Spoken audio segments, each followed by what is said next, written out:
Hey, welcome to Kelly's Stamping Corner. Get ready for all kinds of tips, tricks, and inspiration for your paper crafting projects. Today we'll learn how to make a mirror image, and also I'll give you a cute idea for a gift card holder. Here we go. We're going to be using a set called Latte Love, and it comes from a really cool bundle, actually a suite. There is this stamp set, comes with die cuts here. And there's beautiful DSP paper. We're going to use a little bit of that. Gosh, it has ribbon and also some little embellishments too. We're not using those today, but this is the main idea, and it's perfect set to show you how to do a mirror image. Okay, so this is what we're using. Let's see what we've got for paper. I'm taking half a sheet of Calypso Coral. This is my inside. Look at this paper, isn't it cool? Only part of what that suite offers. But let's kind of get going here. I'm going to take my bone folder. As we start most projects, I'm going to fold my card. Again, if you kind of get it square and give it a pinch like that, and I usually have fairly good luck with this.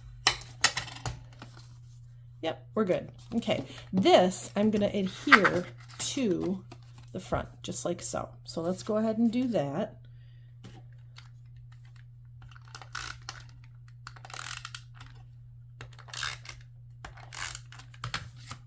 Okay, again, if you do it from a horizontal viewpoint rather than vertical, if you do it this way, for me anyway, it's a little bit easier to line it all up. But that's fairly close. Okay, this is going to be this kind of a card that opens up like so. All right, I used this die cut from, what's it called? Nested Essentials. And I took some lemon lolly, maybe, yep, some lemon lolly paper, and I ran it through my embossing die cut machine, and I got this. Okay, this is going to go right here in the front of the card, like so. And I'm just using glue or this sealing stuff that I can't think of the right. Oh, yeah, this is, oh, no, it's not. Okay. I'm going to put this right here, and that makes for a nice little focal point kind of thing. Okay. Let's do a little bit with the inside part of this card. Now, this is 5 1/4 across, and instead of the 4 inches that I normally do, I made it 6 inches for a good reason.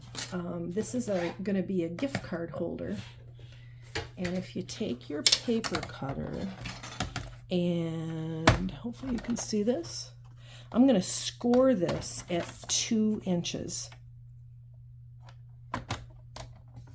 Okay, there. And I'll show you why.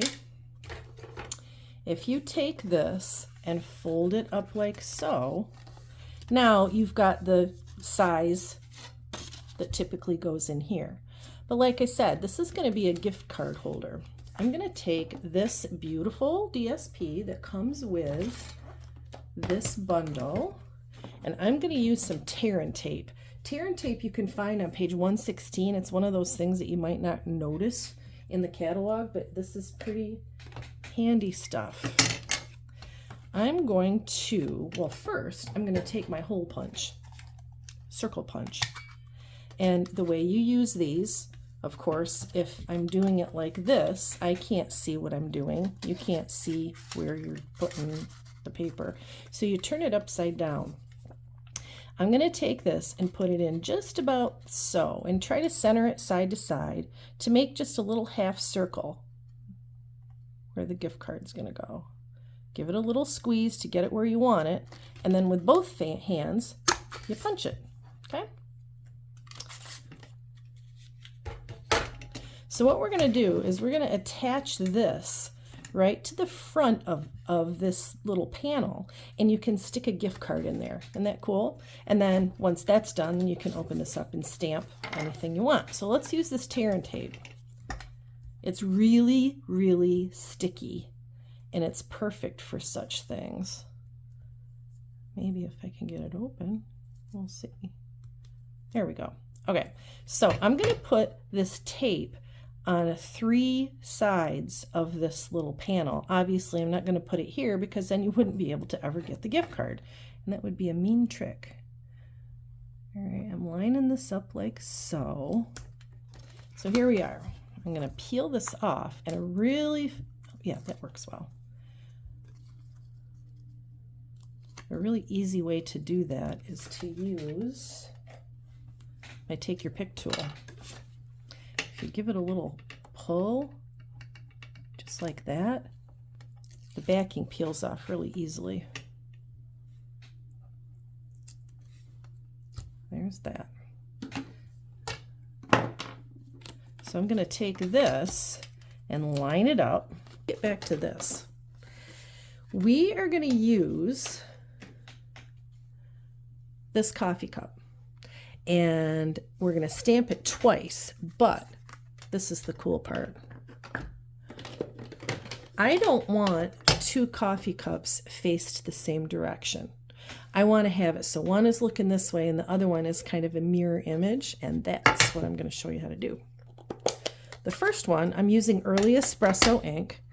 I'm going to ink it up and stamp this right here, just like normal.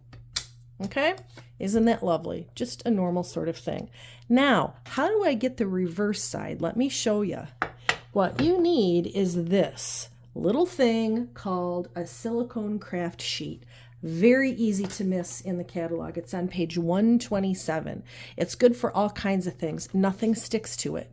Okay, so you can glue and all kinds of stuff, and it's not going to get your work surface messy. I'm using this to stamp on. Here, I think this side might be a little bit better.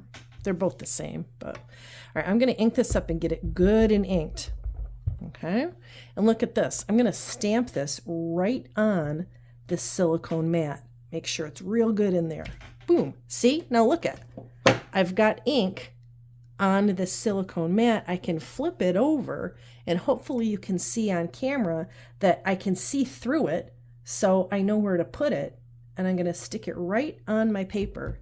Don't rub back and forth. It's easy to get it looking a little bit blurry. I'm kind of tapping like so, and presto magico. Is that cool or what? Now, it's a little lighter, but once we get it colored, it's going to be just fine. I'm going to color with my wonderful blending pens. These are my very favorite. Calypso Coral. There's a light and a dark, and if you notice, I've got I have a label maker. I put labels on these because I can't see the tiny, tiny words on the sides of these.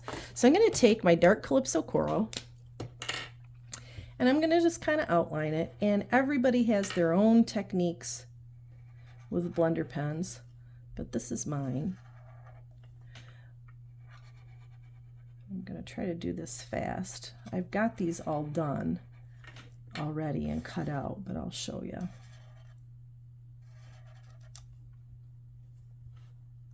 Blender pens are wonderful. They're alcohol based, so they work really well with water-based ink like our Stampin' Up! Ink pads. Okay. I love these blender pens because they blend. That's exactly what they're for.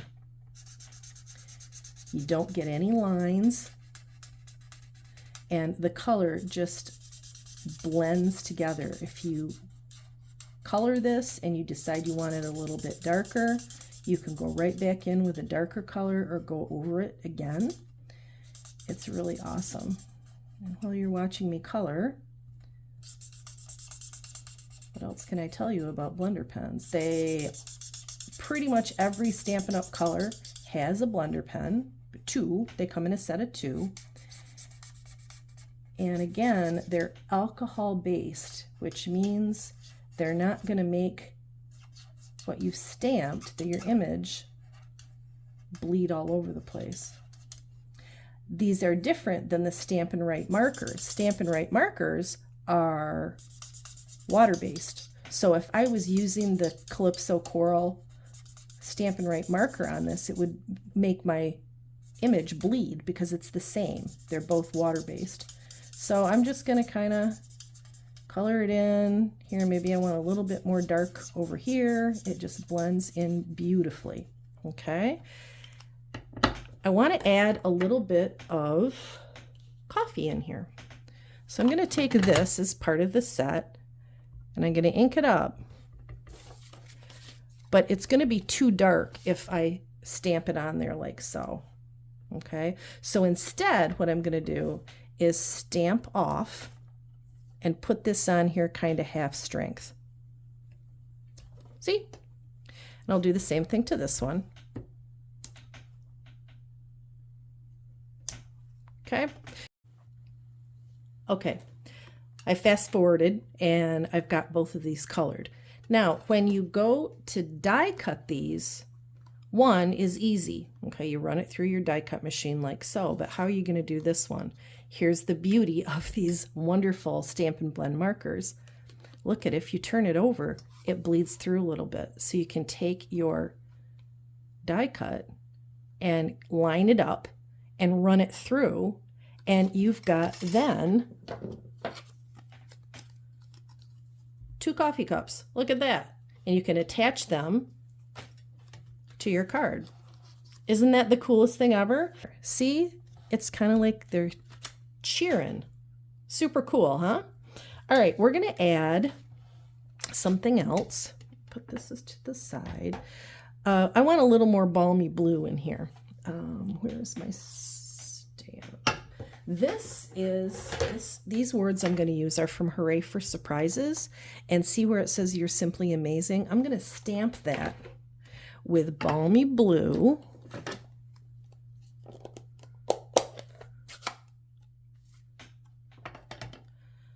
Right on balmy blue cardstock. Okay, and this is just a scrap. It doesn't matter how big it is. Okay, I'm going to stamp that like so. You are simply amazing. And I'm going to use a die cut, if I can find where I put it. Maybe I won't. Here. This is the perfect size. It comes from a stamp set, a whole suite that you can get, not yet, but you can get it beginning July 3rd.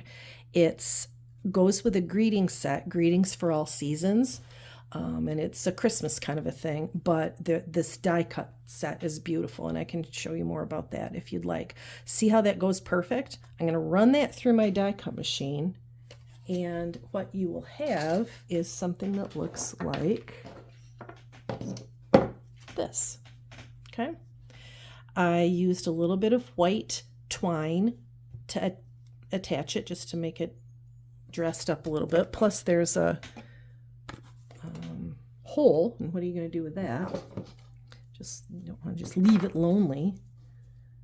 So I'm going to take my mini dimensionals. 3 sounds about right. You can use your little pokey thing to get rid of the paper. There. Okay, so I'm going to take this and attach it right here. How cute is that? I think it's right here. How cute is that? Very cute, I would say. All right, edited out me coloring. What I did was, we've got this panel, and you can put your gift card right in here. I stamped the coffee cup kind of looking down, and then what I did with this, I stamped it with that early espresso, but again, I stamped it off on this paper first, so it came in as kind of half strength because I think it would be too dark otherwise. And then thanks so much, as I said, that comes from this same stamp set. So your finished product is kind of cool. Look, it's a mirror image, right? And you open it up, thanks so much. a gift card, maybe to Starbucks or your favorite coffee place, and they open it up and there's a little surprise, and you could write something here, up there, whatever. So this technique is a mirror image, and I think the possibilities are endless, and the die cut machine makes it beautiful. You wouldn't have to use die cut. In fact, let me show you another card I made doing the same kind of technique. Isn't this cool? This is from, I think it's called Bird's Eye View. And I didn't use any kind of die cut machine with it. I just stamped, actually the trick is to stamp this bird first and then do the reverse image and stamp it the other way, and then put your branch in and color it in. Okay, and I think this is just kind of a fun little whimsical card, and I did this on the inside. So sort of fun. I have a little bit, I don't know if you can see it in the camera, I have put a little bit of Winkostella on the leaves and the wings. And then on the inside, its little tummy, or its wings, and I think its little tummy, yep, has Winkostella on it too. So, all right, using your silicone craft mat, you can create some fun projects using the mirroring technique, either using die cuts or on straight cardstock. I hope that you enjoyed this and learned something, and I'll see you next time. See ya! Happy stamping! If you're interested in any of these products, go to my website right there, kellybroshak.stampinup.net, for ideas and to purchase any of the stuff you saw today. Also, go to Facebook and find Kelly Stamping Corner, like and follow, and you'll get all kinds of latest news and tips and classes and all the things that are coming up.